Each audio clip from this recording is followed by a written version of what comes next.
Le fleuve rafraîchissant du Saint-Esprit coule dans le cœur de ceux qui l'ont reçu. Jean 7, versets 37 à 53. Et en la dernière journée, la grande journée de la fête, Jésus se tint là et cria, disant : Si quelqu'un a soif, qu'il vienne à moi et qu'il boive. Celui qui croit en moi, selon ce qu'a dit l'Écriture, des fleuves d'eau vive couleront de son ventre. Or il disait cela de l'Esprit qu'allait recevoir ceux qui croyaient en lui, car l'Esprit n'était pas encore parce que Jésus n'avait pas encore été glorifié. Des gens de la foule donc, ayant entendu cette parole, disaient : Celui-ci est véritablement le prophète.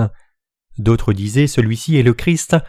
D'autres disaient : Le Christ vient-il donc de Galilée ? L'Écriture n'a-t-elle pas dit que le Christ vient de la semence de David et de la bourgade de Bethléem où était David ? Il y eut donc de la division dans la foule à cause de lui, et quelques-uns d'entre eux voulaient le prendre, mais personne ne mit les mains sur lui. Les huissiers donc s'en vinrent vers les principaux sacrificateurs et les pharisiens, et ceux-ci leur dirent : Pourquoi ne l'avez-vous pas amené ? Les huissiers répondirent : Jamais homme ne parla comme cet homme. Les pharisiens donc leur répondirent : Et vous aussi êtes-vous séduits ? Aucun d'entre les chefs ou d'entre les pharisiens a-t-il cru en lui ? Mais cette foule qui ne connaît pas la loi est maudite. Nicodème, qui était l'un d'entre eux, leur dit : Notre loi juge-t-elle l'homme avant de l'avoir entendu et d'avoir connu ce qu'il fait ?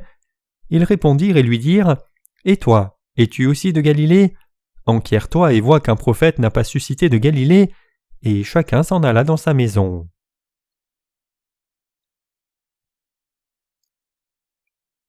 Jésus parlait aux Juifs dans cette lecture des Écritures à la fin de la fête des Tabernacles. Puisqu'il savait que les Juifs se saisiraient de lui et le mettraient à mort à la croix, il demanda : Pourquoi cherchez-vous à me faire mourir ?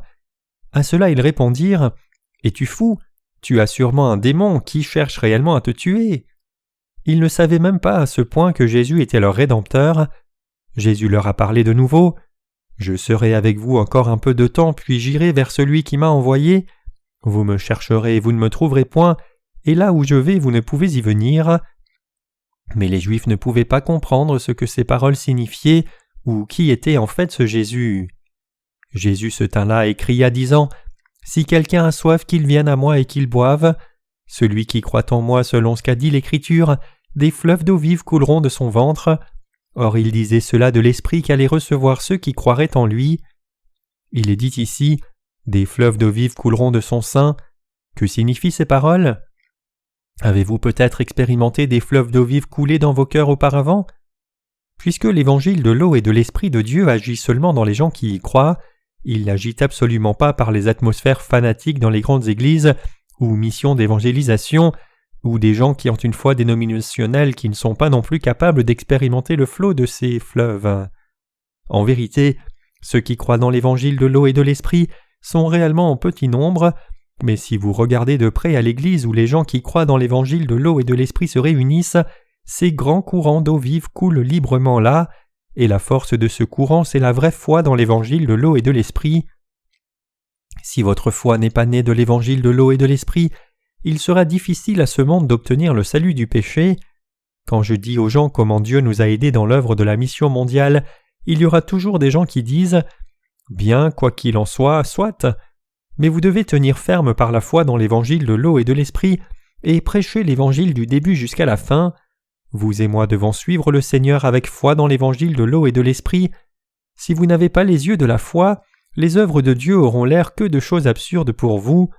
Par exemple, la foi que nous avons que le monde entier sera rempli de l'évangile de l'eau et de l'Esprit est une pensée absurde pour beaucoup de gens, ceux qui n'ont pas la vraie foi. Mais s'ils ont foi, la proclamation de l'évangile de l'eau et de l'Esprit remplira sûrement le monde tout entier un jour. Par contre, s'ils n'ont pas un cœur qui croit, cet événement sera impossible même dans 1 million d'années.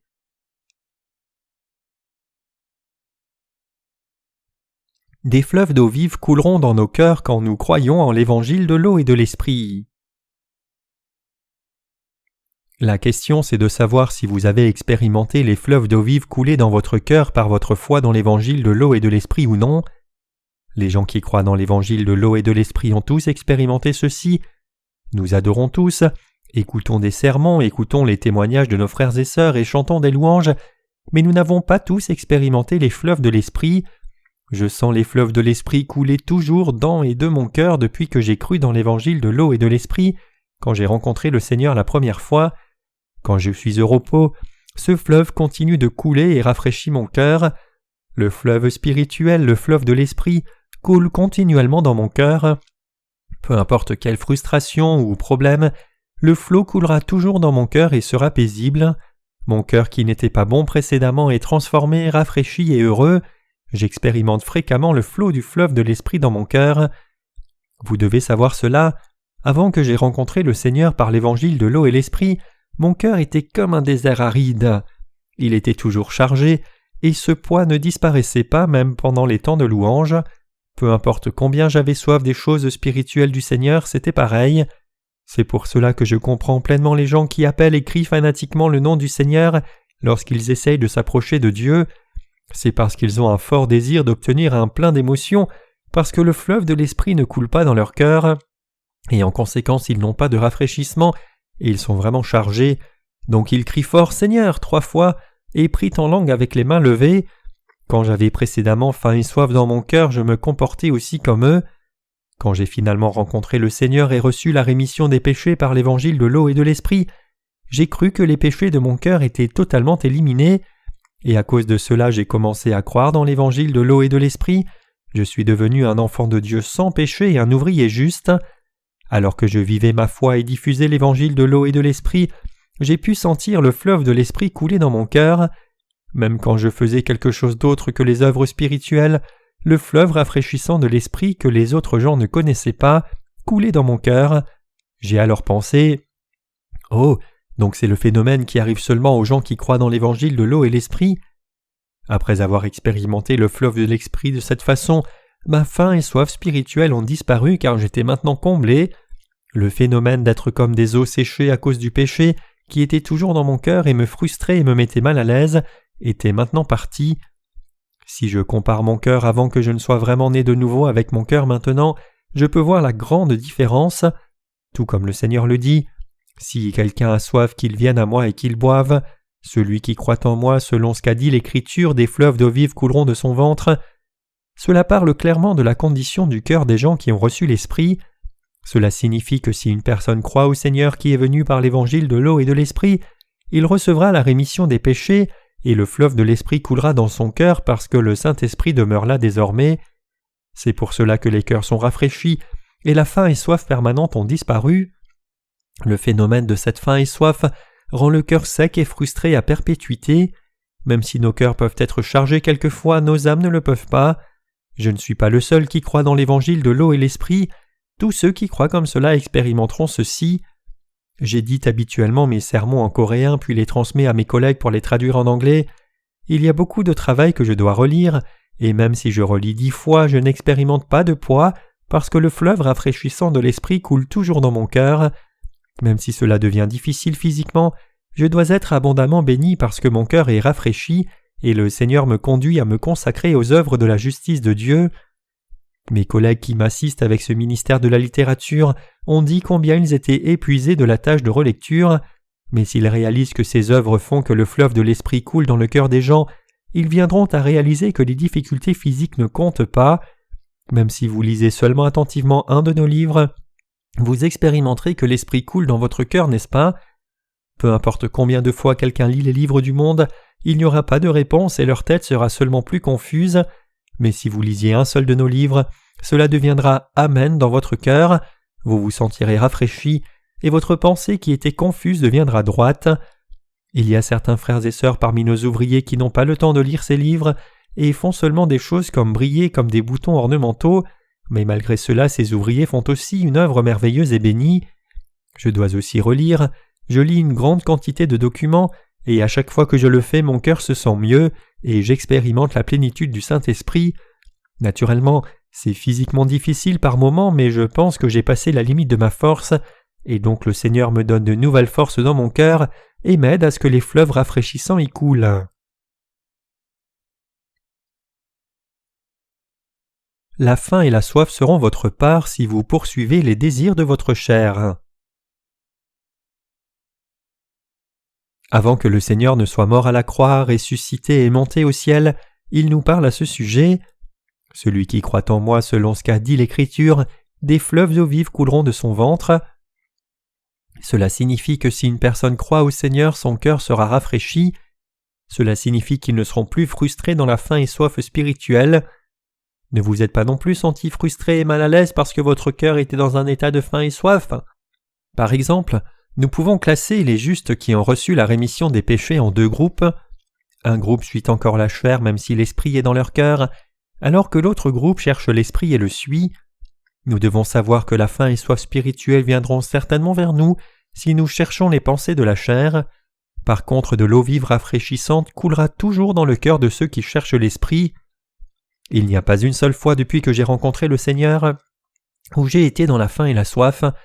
Ma femme ne peut pas manger maintenant parce qu'on lui a enlevé l'appendice, mais je ne suis pas très inquiet ou chargé à cause de cela.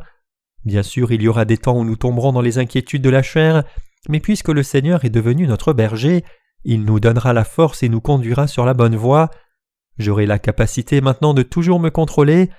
Vais-je dans la direction de ma chair ou vais-je dans la direction de l'esprit? Le Seigneur m'aide à me regarder ainsi, et à cause de cela il m'aide clairement à mettre les choses dans l'ordre. Dans le passage des Écritures d'aujourd'hui, le Seigneur nous parle de ceux qui recevront la rémission des péchés et l'esprit en croyant dans l'évangile de l'eau et de l'esprit. Il dit que si nous croyons en Jésus qui est venu sur la terre, a reçu le baptême de Jean-Baptiste, a été crucifié à la croix, est ressuscité d'entre les morts et nous a ainsi sauvés, et si nous croyons en lui comme notre Sauveur comme ceci, l'Esprit viendra dans nos cœurs. Si le Saint-Esprit vient dans nos cœurs, nous ne serons plus dans un état de faim ou soif. C'est parce que les fleuves rafraîchissants coulent. De belles plantes poussent sur ce sol mouillé où l'eau vive coule. Cela signifie que cette belle sorte d'œuvre a son origine là. Nous avons déjà été changés comme cela. Ce n'est pas moi seul, mais vous aussi qui croyez dans l'évangile de l'eau et l'esprit êtes devenus comme cela aussi. Je rends réellement grâce à Dieu. J'étais retenu et persécuté après avoir rencontré le Seigneur, mais je sais que c'était pour me faire diffuser l'évangile de l'eau et de l'esprit. Malgré cela, je suis heureux que j'ai fait beaucoup de bons choix lorsque ma pensée vacillait. Je vacillais d'abord, mais ensuite je suivais la volonté du Seigneur parce qu'il voulait que je travaille pour l'évangile, et j'ai suivi sa direction en obéissance, et à cause de cela je suis arrivé jusqu'où j'en suis maintenant. Je l'ai accompli avec vous. Jusqu'à la fin, le Seigneur sera dans mon cœur par le Saint-Esprit, il envoie l'eau vive dans mon cœur et me fait faire des œuvres spirituelles et penser les pensées spirituelles. Notre Seigneur fera de même pour vous aussi. Il y a des moments où vous vous appuyez sur les désirs de la chair, mais si vous réalisez que ce chemin n'est pas bon, croyez dans la justice du Seigneur avec foi et cherchez la volonté qui lui plaît, alors les fleuves couleront dans votre cœur. Mais si vous vous défendez vous-même et agissez comme si vous étiez monsieur quelqu'un au sujet des choses de la chair, du sable sec viendra à la place de l'eau vive dans votre cœur à partir de ce moment. Vous ne pourrez pas savoir comment être reconnaissant pour les bénédictions que Dieu vous a données. Même si vous avez reçu la rémission des péchés, vous ne pouvez que penser par vous-même continuellement. Le Seigneur nous a donné la rémission des péchés et aussi le Saint-Esprit dans nos cœurs comme don gratuit. C'est pour cela que le Seigneur est toujours avec nous et présent dans nos cœurs. Si nous croyons et suivons la parole de Dieu, il œuvre toujours dans nos cœurs. Il vit là. Il donne la sagesse, nous fait dire les bonnes paroles, nous fait faire de bons plans et nous conduit sur la bonne voie. Il donne à nos prédécesseurs dans la foi la force de conduire l'Église et répand sur chacun la grâce qui vous permet de prendre soin des œuvres qui vous sont confiées. Combien de gens connaissez-vous qui connaissent correctement ces œuvres du Seigneur et les expérimentent? Combien de chrétiens ont cette foi correcte, pensez-vous? Permettez-moi de vous dire la vérité. Ceux qui croient en Jésus, même pas 0,1%, ont la connaissance de l'évangile de l'eau et de l'esprit. Pour être plus correct, ce n'est même pas 0,001% à l'heure où je parle. Beaucoup de gens disent qu'ils croient en Jésus et qu'ils le suivent, mais peu l'ont réellement rencontré. Ceux qui croient dans l'évangile de l'eau et de l'esprit et jouissent de cette bénédiction sont toujours en petit nombre. C'est pour cela que j'ai toujours un cœur reconnaissant de ce que je sois entré dans une telle bénédiction peu commune. Nous tombons dans les pensées de la chair plusieurs fois par jour, mais nous devons aérer nos cœurs qui vont dans la mauvaise direction à chaque fois que cela arrive. Comme l'air stagnant dans une maison est poussé par un ventilateur qui vient d'être allumé, nous devons fréquemment allumer les ventilateurs de nos cœurs. Même si nous sommes étouffés des pensées de la chair, si nous ventilons nos cœurs, recevons la parole de Dieu pour être remplis de pensées spirituelles et cherchons à servir la volonté de notre Seigneur, Tout air stagnant des pensées de la chair sera poussé dehors en peu de temps. Bien sûr, rien n'est toujours totalement résolu en changeant l'air une fois. Même si vous avez changé l'air le matin, les pensées de la chair reviennent en 1 heure et votre cœur est de nouveau plein. Donc il est important de toujours ouvrir la porte de vos cœurs et de constamment changer l'air avec des pensées spirituelles. Si vous continuez de le faire, le fleuve de l'esprit coulera toujours dans votre cœur et vous serez bénis dans votre cœur et esprit. Alors vous vivrez dans la bénédiction devant Dieu et vous vous tiendrez devant le Seigneur quand il reviendra.